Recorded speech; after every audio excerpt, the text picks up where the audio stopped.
Good morning बच्चों। बेटा हम 9th क्लास का 3rd लेसन रीड कर रहे हैं, जो कि लेसन का नाम है हमारा नाथसीवाद और हिटलर का उदय। तो आज जो है बेटा हेडिंग हमारी आज जो पढ़ेंगे हम वो पढ़ेंगे सिर्फ हिटलर का उदय, यानी हिटलर के उदय के बारे में आज हम पढ़ेंगे। तो ध्यान से सुने आप। जैसे कि 1889 में जो ऑस्ट्रिया है बेटा उसमें हिटलर का जन्म हुआ था 1889 में। आप याद रखना ये 1889 में हिटलर का जन्म हुआ था। और जो इसका बचपन था बेटा वो बहुत ही गरीबी से गुजरा था। और बाद में जो हिटलर था ये फौज या सेना में भर्ती हो गया था। तो ये था हिटलर का परिचय कि ऑस्ट्रिया में इसका जन्म हुआ और बचपन में जो बचपन था इसका बड़ा गरीबी से गुजरा था। ये फिर बाद में फौज में या सेना में भर्ती हुआ था। तो जर्मनी की हार जो हमने पढ़ लिया, जर्मनी की हार और वर्साय की संधि। जैसे कि जर्मनी की हार हुई थी और वर्साय में यानी इनकी संधि समझौता हुआ था जर्मनी पर, यानी कड़ी संधि थोपी गई थी। तो उससे इसको भी बड़ा दुख या इसको भी बहुत आहत पहुंची थी। जर्मनी की हार और वर्साय की संधि का यानी हिटलर पर भी बहुत बुरा यानी इसको दुख हुआ था, इस पर भी बहुत बुरा प्रभाव पड़ा था। फिर क्या हुआ 1919 में उसने जर्मनी वर्सेस यानी जर्मनी की बागडोर वाली जो पार्टी थी उसका समर्थन किया। इसने हिटलर ने 1919 में जर्मनी की जो वर्सेसव पार्टी थी यानी उसका इसने समर्थन किया। और धीरे धीरे उसने नेशनल सोशलिस्ट यानी नाजीवाद पार्टी में, यानी जो वर्सेसव पार्टी थी उसको नासीवाद पार्टी में बदल दिया। इसके बाद बेटा 1932 में जब इसने यानी अपनी पावर हो गई इसके पास, क्योंकि इसने जो जर्मनी की पार्टी थी लगभग इसने यानी वहाँ पर नेशनल जो सोशलिस्ट पार्टी का गठन कर दिया। तो 1923 में इसने बुल्गारिया पर कब्जा किया और उसके बाद और बर्लिन पर चढ़ाई शुरू कर दी। यानी बर्लिन पहले तो बुल्गारिया पर इसने कब्जा कर लिया और इसके बाद इसने बर्लिन पर चढ़ाई की, यानी उस बर्लिन को भी यह अपने कब्जे में लेना चाहता था। लेकिन बर्लिन की चढ़ाई जो ये करना चाहता था तो बेटा बीच में यानी इसकी योजना थी जो वो असफल रही। और जब इसकी योजना बर्लिन पर चढ़ाई करने की जो योजना थी वो असफल रही तो इस पर देशद्रोह का मुकदमा चलाया गया और देशद्रोह के मुकदमे में इसको जेल में भेज दिया गया।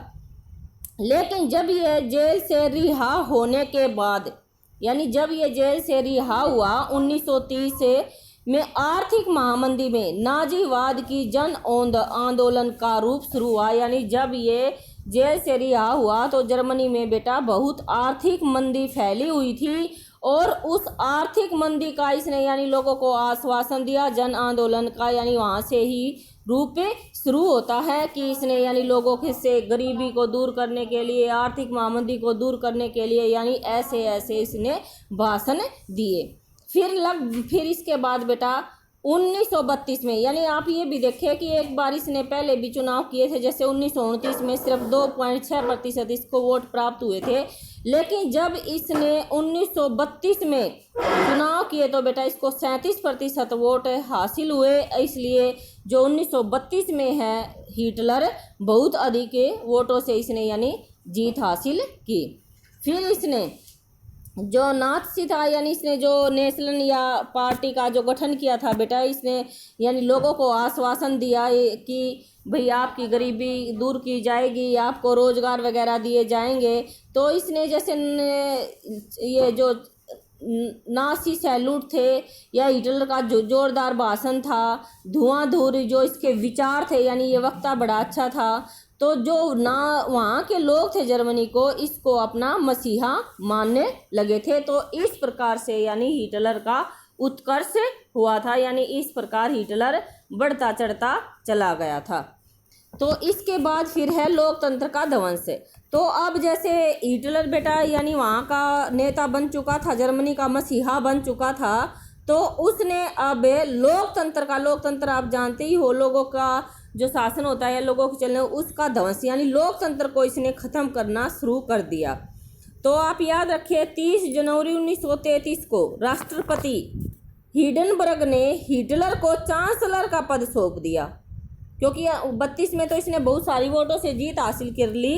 तो जो 30 जनवरी 1933 को राष्ट्रपति ने हिंडनबर्ग, जो राष्ट्रपति था हिंडनबर्ग ने इसको चांसलर का पद सौंप दिया। और जर्मनी में बेटा जो चांसलर का पद था वह बहुत ही शक्ति, यानी मंत्रिमंडल का जो पद होता है चांसलर, यह सबसे शक्तिशाली पद था। फिर क्या हुआ, सत्ता हासिल करने के बाद लोकतांत्रिक शासन और संस्थाएं जो थी ये हिटलर ने भंग करनी यानी ख़त्म या समाप्त करनी शुरू कर दी। और 28 फरवरी 1933 को जारी अग्नि अध्यादेश में के जरिए और फ्रांस प्रेस या अभिव्यक्ति और सभा करने की जो आज़ादी थी वो भी इसने लोगों से छीन ली। और 3 मार्च 1933 को विशेषाधिकारों से तानाशाही स्थापित कर ली, यानी तानाशाही आप जानते हो अपने मनमाने ढंग से सत्ता को चलाना। तो 3 मार्च 1933 को बेटा इसने विशेषाधिकारों से तानाशाही स्थापित कर ली और अर्थव्यवस्था, मीडिया, सेना और न्यायपालिका और राज्य पर इसने पूरी तरह से यानी अपना नियंत्रण स्थापित कर लिया। तो बेटा ये आज के लिए था आपका टॉपिक। हम जो नेक्स्ट है टॉपिक वो नेक्स्ट वीडियो में पढ़ेंगे। आज के लिए थैंक यू बेटा।